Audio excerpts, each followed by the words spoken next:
제가 2002년에 신학대학원을 진학을 했습니다.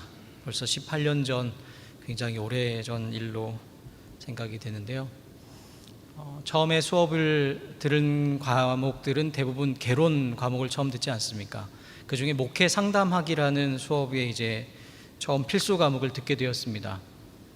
그 과목을 가르쳐 주신 교수님은 이렇게 옆집 아저씨처럼 포근한 인상을 가지신 교수님이었습니다. 근데 그 교수님께는 참 죄송하지만 교수님께서 무슨 내용을 어떻게 가르쳐 주셨는지 사실 기억은 나지 않습니다. 과목의 이름도 과목명도 사실 기억이 나지 않는데, 그런데 제가 기억하는 거 딱 한 가지가 있습니다. 분명하게 기억하는 것이 있습니다. 그 수업 시간에 교수님이 채택한 수업 교재, 그것은 꼭 기억합니다. 그 교재는 교수님이 쓰신 책이었습니다. 책 제목이 예수님의 이야기로 가득한 교회였습니다. 그 책 제목을 제가 지금도 또렷하게 기억하고 있는 것은 그 책 제목이 다른 신학 서적과는 달랐기 때문입니다. 보통 여러분 목회 상담학이라고 하고 그 과목의 필수 과목, 처음에 개론적인 내용을 다룬다고 하면 이런 제목일 것 같습니다. 목회 상담학 개론, 혹은 목회 상담학 원리, 이런 개론, 원리라는 단어가 들어가서 좀 딱딱하고 제목만 봐도 재미없을 것 같은 그런 책을 보통 보는 것이 수업 시간이지 않습니까? 석사 과정인데요. 그런데 이 수업 시간에 다룬 책 제목이 예수님의 이야기로 가득한 교회였고, 사실 이 책에는 학문적인 내용이 없었습니다. 어떻게 보면 간증의 내용들, 신앙서적으로 분류할 수 있는 그런 내용들이었습니다. 한편에 이런 생각을 했습니다. 왜 신학교 교육 시간에 좀 학문적인 내용을 다루면 좋을 텐데 이 간증집처럼 보이는 책을 선택하셨을까, 이런 생각을 했습니다. 그런데 제가 목회자로 이제 사역을 시작하고 목회 현장에서 쭉 보니 사실 이 책 제목이 계속 생각이 났습니다. 교회에는 예수님의 이야기, 또 예수님에 대한 이야기, 그것이 많이 있어야 하고 많이 있을 줄 알았는데, 또 목회자로서 그 얘기를 많이 할 수 있으리라 또 생각도 했는데 현실이 사실 그렇지 않았다는 것을 경험하게 되었습니다. 교회의 머리는 예수님입니다. 교회는 예수님을 구주로 믿는 사람들이 모인 신앙 공동체입니다. 그렇다면 교회에서는 예수님에 대해 이야기하고 예수님을 이야기하는 것이 당연하다 생각합니다. 교회가 지향하고 목표로 삼고 추구하는 것은 예수님께서 그렇게 하셨던 것, 예수님께서 지향하고 목표로 삼고 추구하셨던 것이어야 하고, 교회에서 하는 활동들은 예수님께서 하셨던 활동들, 그것을 하는 것이 당연하다 생각합니다. 한마디로 교회의 중심에는 예수님이 있어야 하는 것이죠. 그런데 실제 교회 현장에서는 예수님 대신에 다른 것들이 예수님의 자리를 차지하고 있는 경우를 굉장히 많이 보게 됩니다. 그래서 제가 지난 7월부터 주일 말씀을 준비를 하고 또 전하면서 다른 것보다 먼저 예수님께서 이 땅에 오셔서 어떠한 사역을 하셨는지 그것을 우리가 쭉 살펴보면서 예수님께서 하신 활동이 우리 교회에 있기를, 예수님께서 하신 대로 우리 가정이 또 우리 개인이 그런 삶을 살아가기를 생각하고 그렇게 다짐하는 시간을 갖고 있습니다. 그 말씀이 압축된 것이 누가복음 4장 18절에서 19절 말씀입니다. 한번 기억을 되살리면서 말씀을 생각해 보면 좋겠습니다. 주님의 성령이 내게 내리셨다. 주님께서 내게 기름을 부으셔서 가난한 사람들에게 기쁜 소식을 전하게 하셨다. 주님께서 나를 보내셔서 포로된 사람들에게 해방을 선포하시고 눈먼 사람들에게 눈뜸을 선포하시고 억눌린 사람들을 풀어주고 주님의 은혜의 해를 선포하게 하셨다. 누가복음 4장 18절에서 19절 말씀입니다. 이 말씀처럼 우리는 2주 전 말씀을 통해서 예수님이 안식일 규정이라는 사람이 만든 그 규정에 포로가 되어 살아가던 사람들을 자유롭게 하신 말씀을 들었습니다. 그리고 지난주일 말씀 혹시 기억하십니까? 제목이 눈먼 사람, 눈뜬 사람이었습니다. 예수님께서 눈먼 사람의 눈을 뜨게 하셔서 그에게 새로운 삶을 살 수 있도록 해주신 것처럼 우리가 혹시 눈먼 사람은 아닌지 살펴보며 우리도 눈뜬 사람으로, 눈뜬 신앙인으로 살아가자, 눈 뜨고 이 세상에서 살아가자, 그렇게 다짐하고 또한 기도했습니다. 예수님은 포로가 되어 그리고 눈이 멀어서 생명의 풍성함을 누리지 못하던 이들을 자유롭게 하셔서 그들로 하여금 참 생명을 맛보게 하셨고, 이전에는 경험하지 못했던 새로운 삶의 길을 걸어갈 수 있도록 해주셨습니다. 오늘 말씀도 마찬가지입니다. 억눌려 지내던 사람을 예수님께서 찾아가십니다. 그리고 그를 자유롭게 해주시고 그에게 생명과 기쁨을 누리게 하시며 새로운 삶을 그에게 선물로 주셨습니다. 여러분, 혹시 우리 중에 어떤 힘에 사로잡혀 있거나 눌려서 살아가고 있는 분이 있지는 않습니까? 혹시 그런 분 계시다면 오늘 말씀을 통해서 우리를 그 억누르고 있는 모든 권세로부터 벗어나서 하나님이 주시는 자유와 생명과 그 기쁨을 맛볼 수 있는 이 시간 되기를 간절히 소망합니다. 이제 한번 말씀으로 들어가 보겠습니다. 예수님께서 명절이 되어서 예루살렘에 올라가셨습니다. 그리고 베데스다라는 연못에 가셨습니다. 이 베데스다라는 이름의 뜻이 자비의 집, 은혜의 집이라는 뜻을 가지고 있습니다. 17세기에 그려진 한 그림을 잠시 보려고 합니다. 그림을 보여주십시오. 베데스다 연못의 그리스도라는 제목의 그림입니다. 벨기에의 화가 아르투스 올포트라는 작가가 그린 그림입니다. 그림을 잠시 보시면 가운데에 그 그림의 중심에 하얀 머리와 하얀 수염이 덥수룩한 환자가 아주 중앙에 크게 그려져 있습니다. 다른 환자들이 주변에 있습니다만 다른 환자들을 보면은 흰 머리와 흰 수염이 있는 사람은 보이지 않습니다. 그러니 이 사람이 이 환자들 중에서 가장 오래된 사람이구나, 이 환자들을 대표하는 사람이구나, 그렇게 볼 수 있습니다. 이 사람이 퀭한 눈으로 예수님을 이렇게 지그시 바라보고 있습니다. 아마 눈은 잘 작아서 보이지 않으실 텐데요, 인터넷에 치면 다 검색이 가능한 그림입니다. 뿐만 아니라 붕대를 감고 서서 또 앉아서 있는 수많은 환자들이 이 주변에 있는 것이 보여집니다. 우리 3절 말씀에 보면 베데스다 연못 주변에는 몸이 아픈 사람, 특별히 구체적으로 시각장애인, 지체장애인, 그리고 뇌졸중 환자들이 누워 있었다고 합니다. 이들 왜 여기에 모여 있습니까?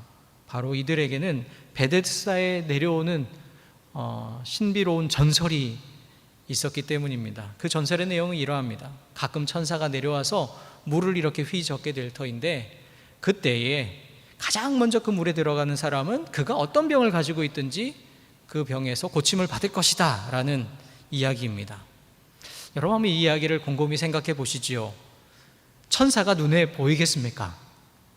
앞에 그림에서는 물론 천사가 표현이 되어 있습니다만 천사가 눈에 보이겠습니까?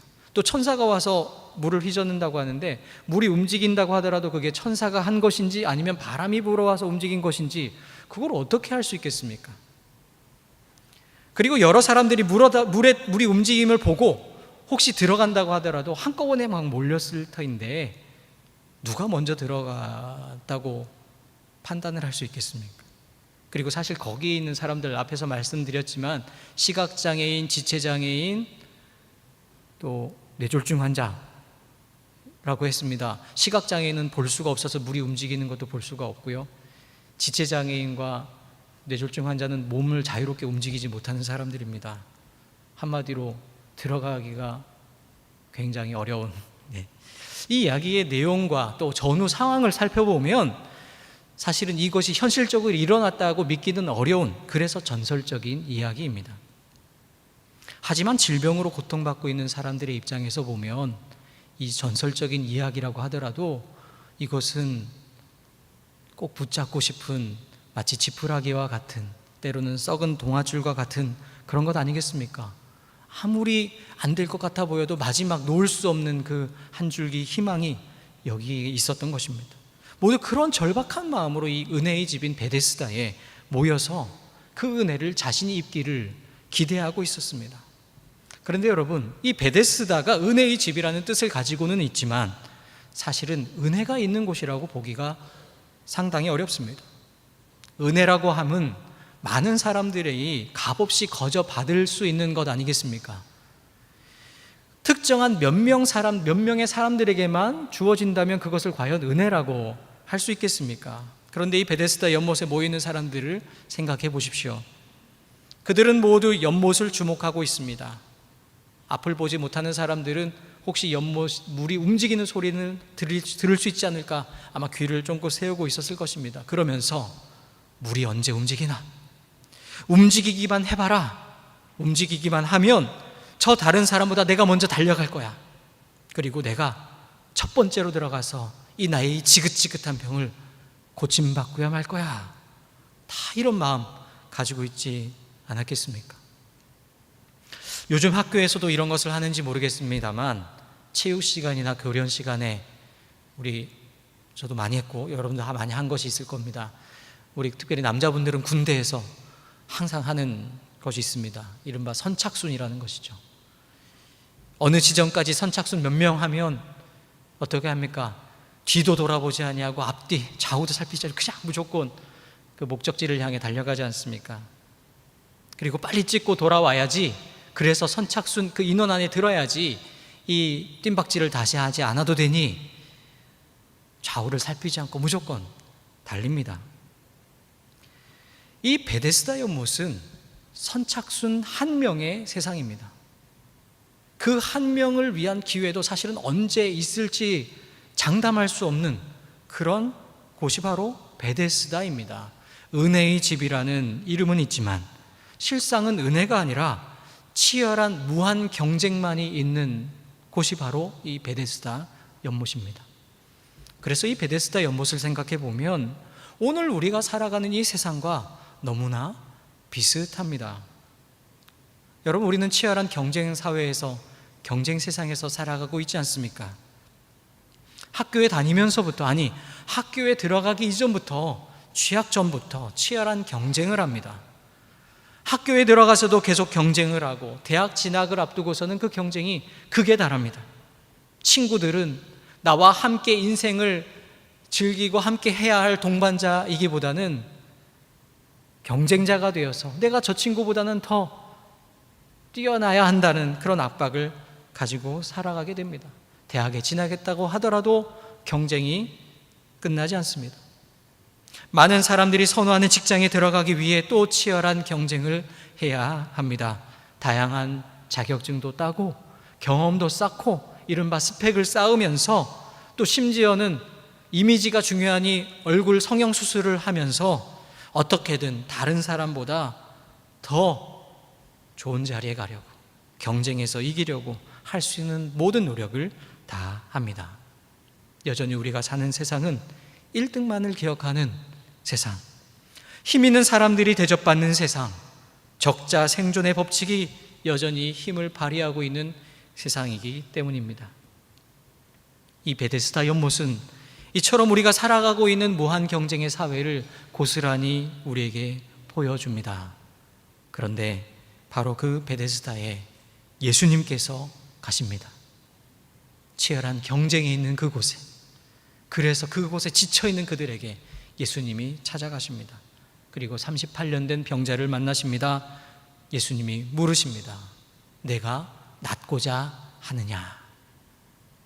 여러분, 이 질문은 어떻게 보면 물어보나 마나한 질문처럼 생각됩니다. 그가 38년 동안 베데스다 연못을 떠나지 못하고 그 자리에 있는 이유가 무엇이겠습니까? 병 고침을 받기 위함 아니겠습니까? 그가 대답합니다. 7절의 말씀입니다.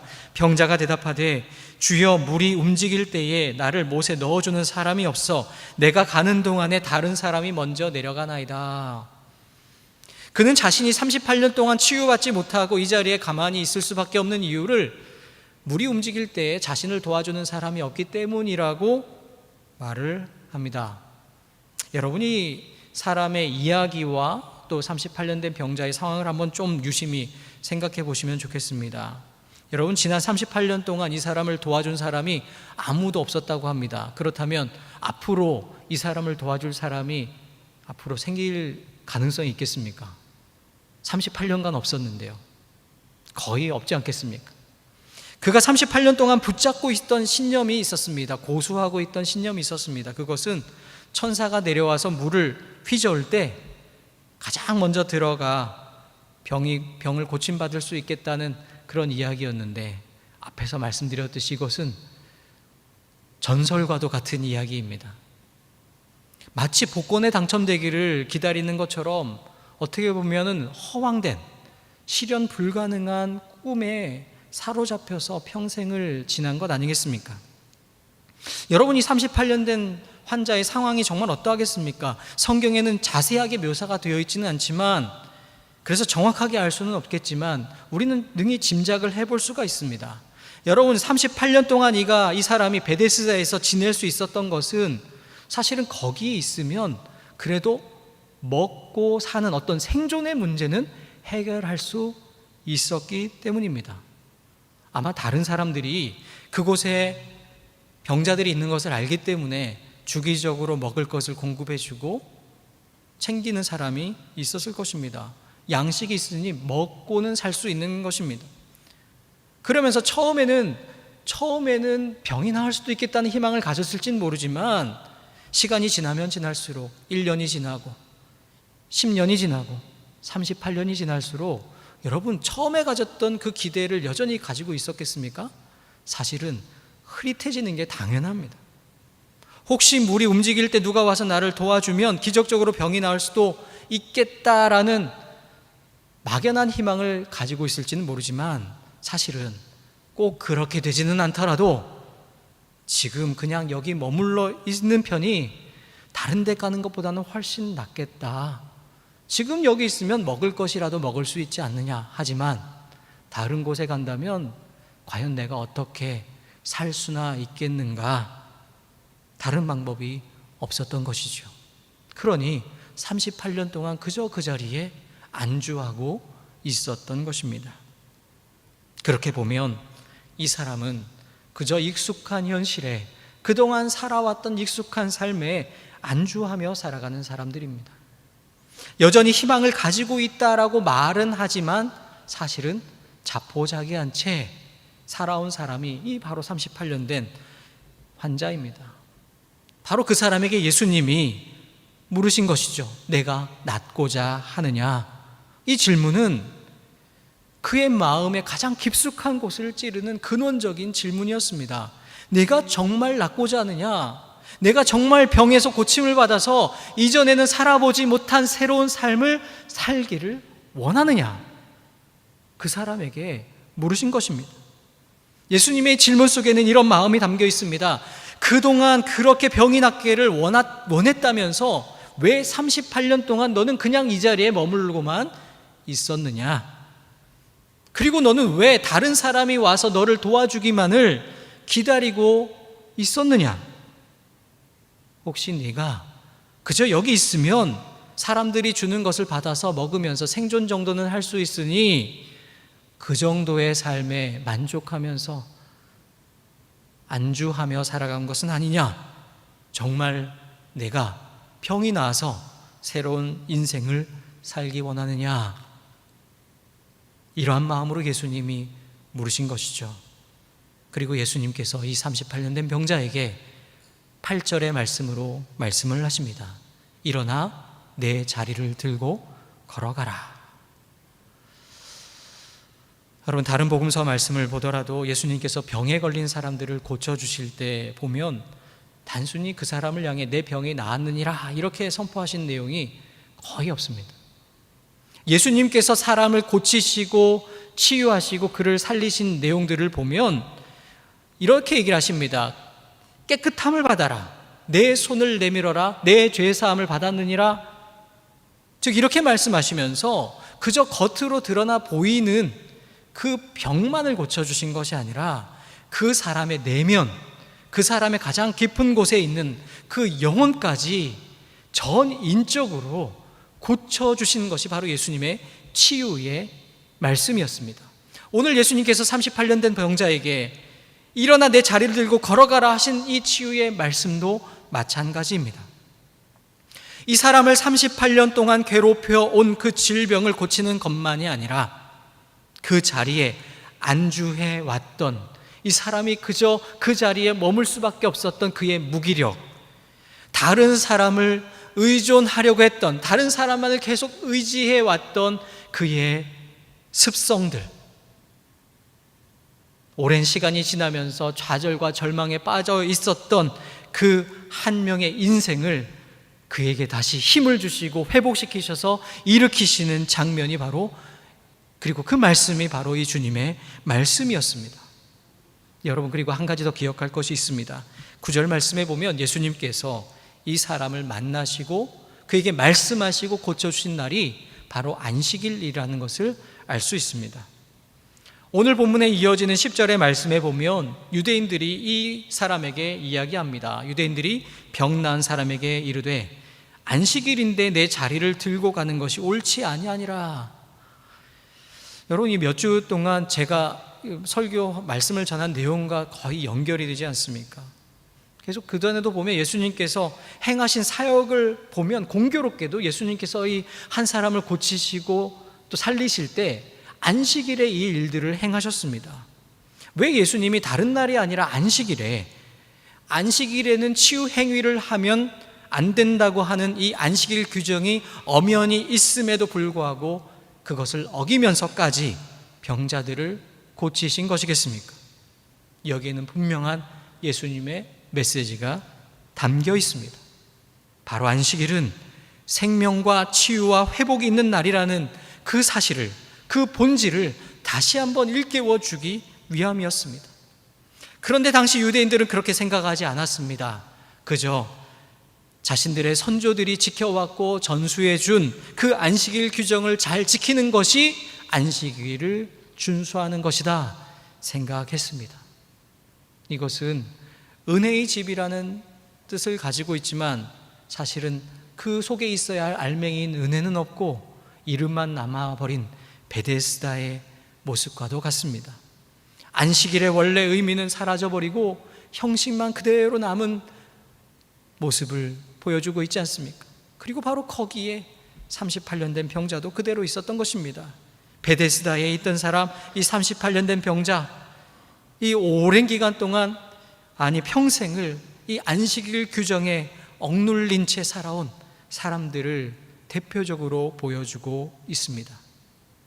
병고침을 받을 수 있다는 이야기들은 계속 전해져 왔지만 정작 병고침을 받은 사람은 없었습니다. 평생을 안식일 규정의 질서 속에 살아왔지만 정작 안식일을 통해 생명과 치유와 회복의 역사를 경험하지 못한 채 그저 환자의 모습으로 그대로 머물러 살아왔던 사람들이었습니다. 여러분, 이러한 곳에, 그 안식일 규정이 여전히 억누르고 있는 그곳에, 무한 경쟁 사회를 상징하는 그 베데스다 연못에 예수님께서 안식일에 가셨습니다. 그리고 안식일 규정에 매여서 그 속에 안주하고 있던 사람들에게 말씀하십니다. 일어나 내 자리를 들고 걸어가라. 여러분, 예수님께서 말씀하신 이 말씀에 세 가지 동사가 있음을 기억하십시오. 첫 번째가 일어나라입니다.